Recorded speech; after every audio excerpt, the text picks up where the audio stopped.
Buenas noches, mi nombre es Gloria Esmeralda González Herrera, pertenezco al grupo 8 y en esta ocasión voy a hacer una ponencia de la etapa 4, argumentación del curso Pensamiento Social y Sociológico Latinoamericano, a la directora y tutora del curso, Camila Torres.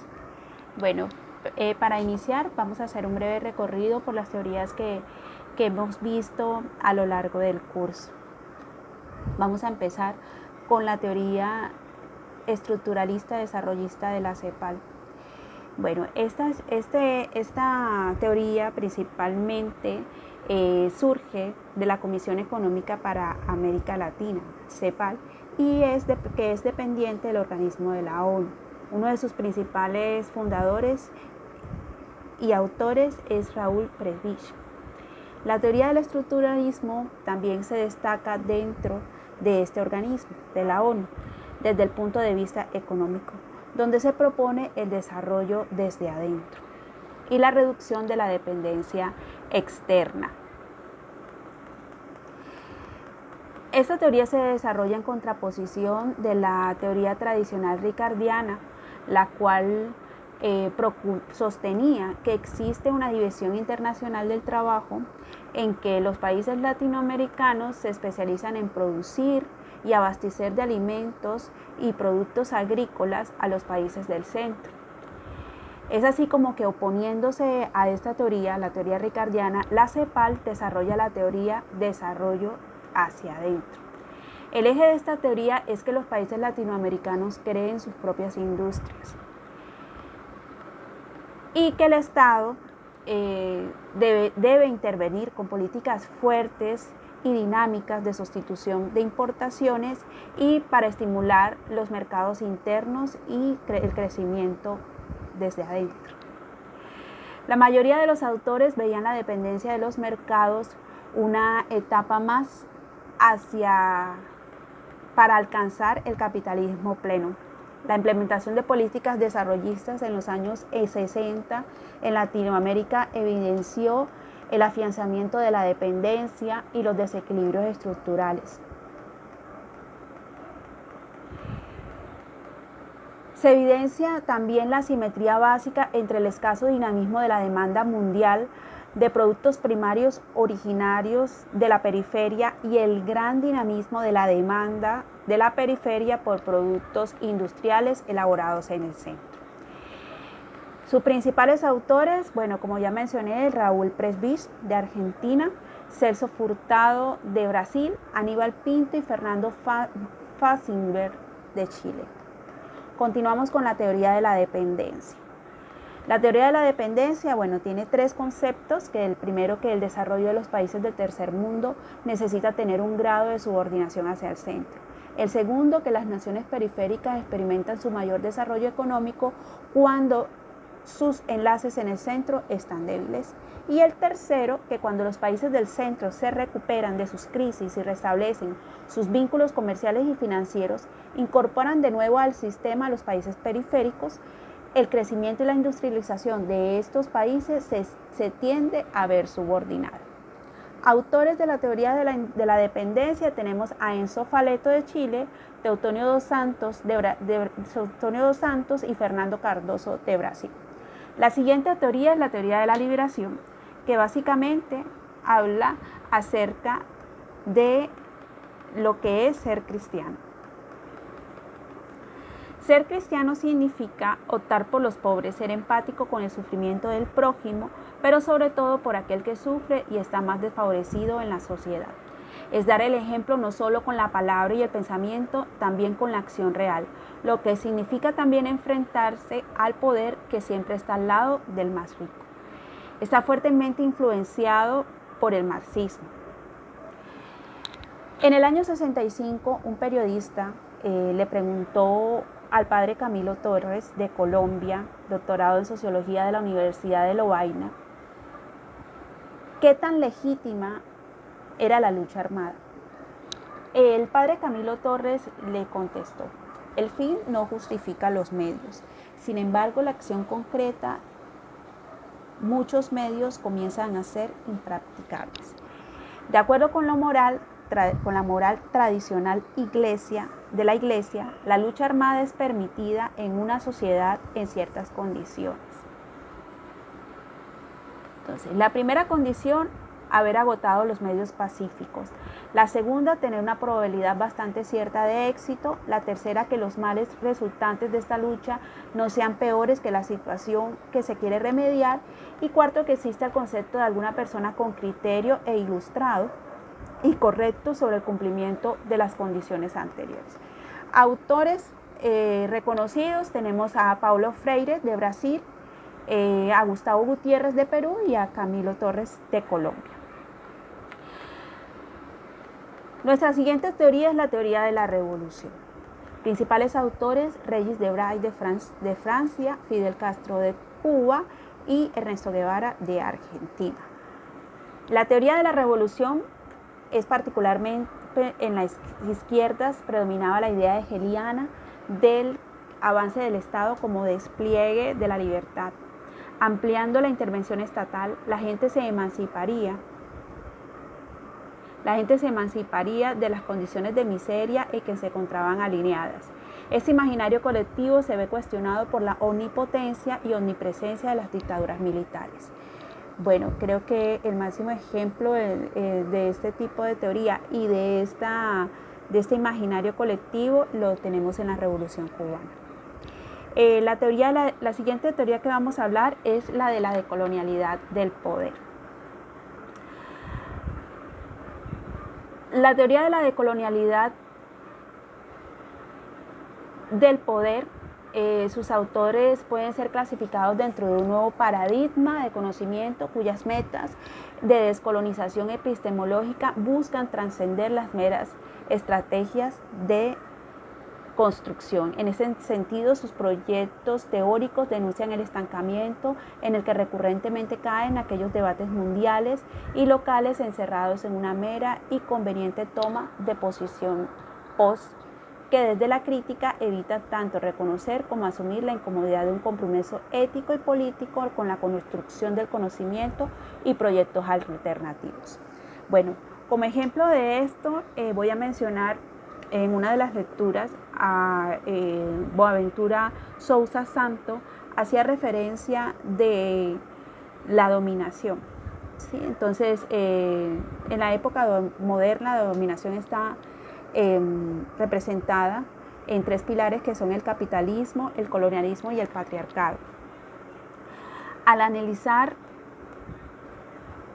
cómo el diagnóstico actual de las luchas contra estos tres pilares de la dominación, se evidencia un estancamiento histórico en el que la dominación moderna conjuga el capitalismo, el colonialismo y el patriarcado, mientras los movimientos sociales que luchan en contra siempre han estado divididos, cada uno privilegiando la lucha en contra de algún modo de dominación y descuidando al resto o incluso ignorándolo, cada uno defendiendo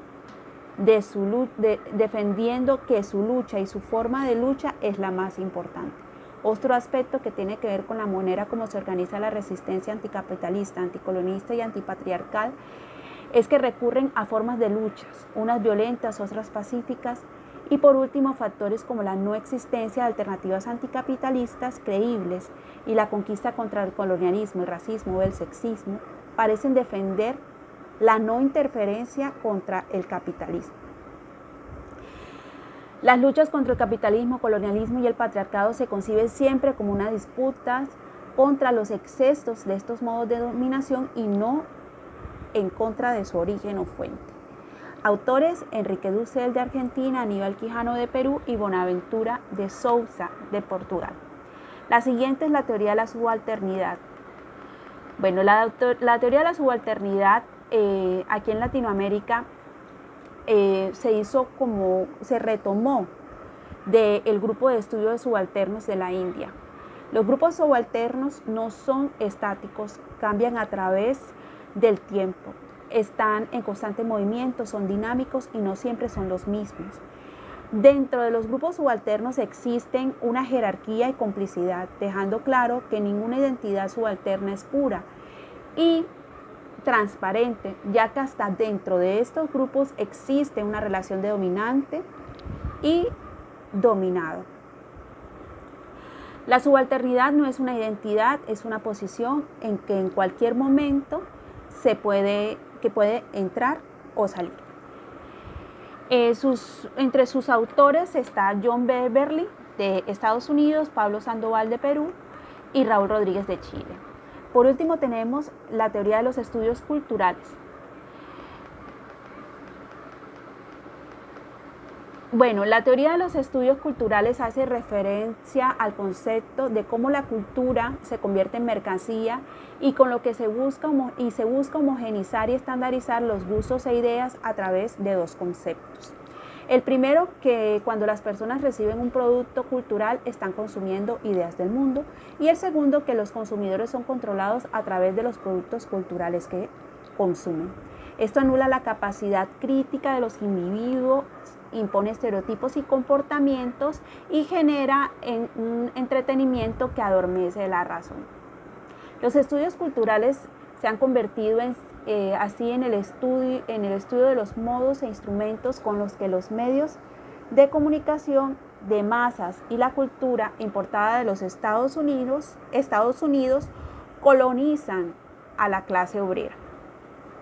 La clase no es una cosa, es algo que se da en las relaciones humanas. La clase es algo que desarrolla históricamente, se toma su tiempo. Hay una cultura hecha por la clase obrera y una cultura hecha para la clase trabajadora. Bueno, ya terminado el recorrido por las teorías que hemos visto en nuestro curso, vamos a tratar de hacer una reflexión,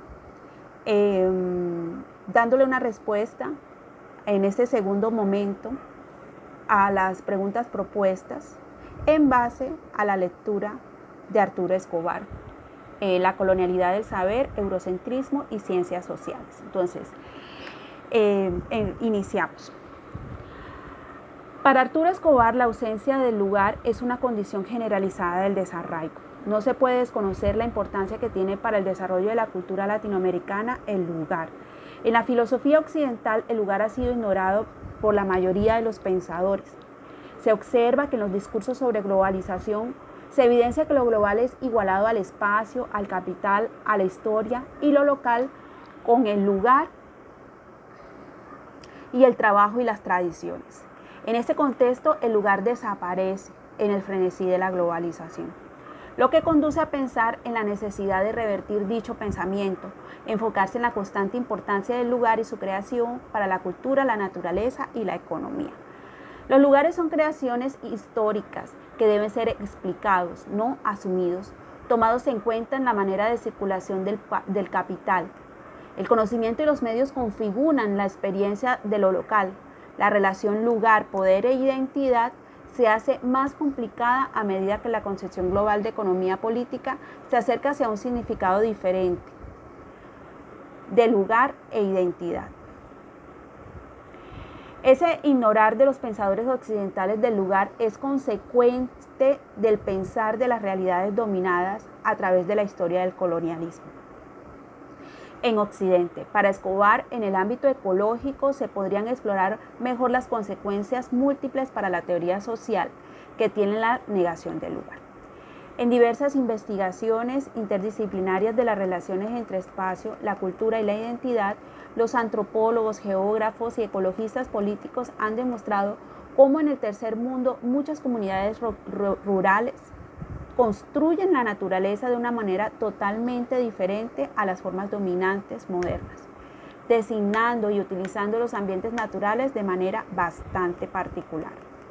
Escobar menciona los resultados de múltiples investigaciones etnográficas, donde se descubren muchas prácticas diversas y significativas de pensar, relacionarse, construir y experimentar lo biológico y lo natural, en territorios y lugares que hacen parte del llamado tercer mundo.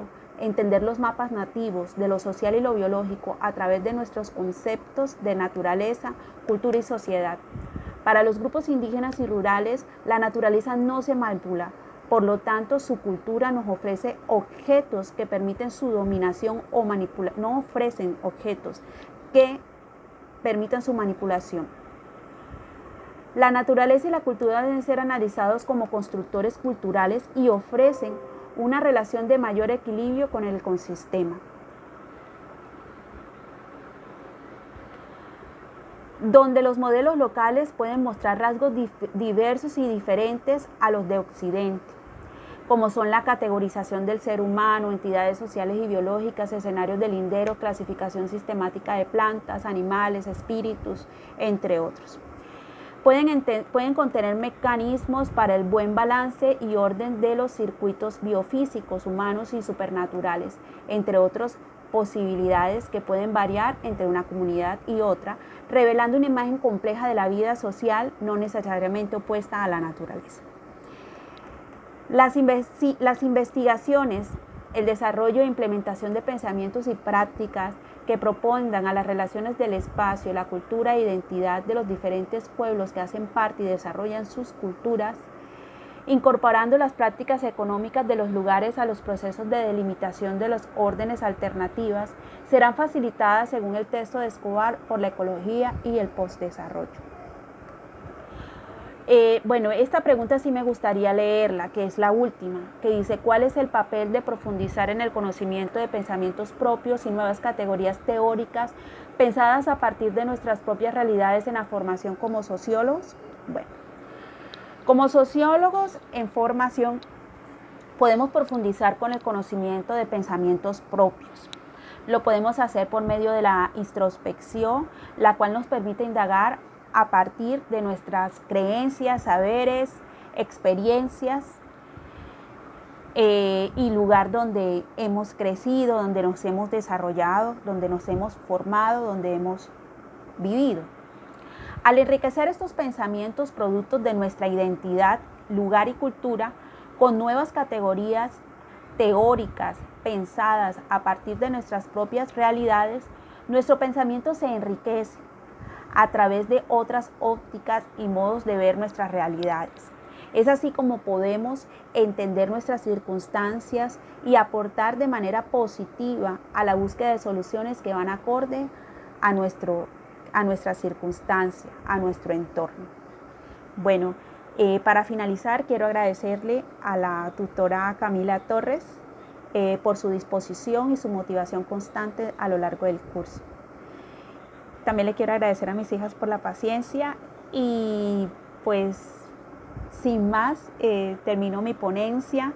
Realmente me siento feliz de haber hecho este curso porque cambió muchísimo la perspectiva que yo tenía acerca de mi territorio, acerca de América Latina y qué estamos haciendo en esa búsqueda de un pensamiento propio y que en medida de ese pensamiento propio podamos solucionar todas aquellas problemáticas que se nos presentan como continente, como pueblo. Bueno, muchísimas gracias.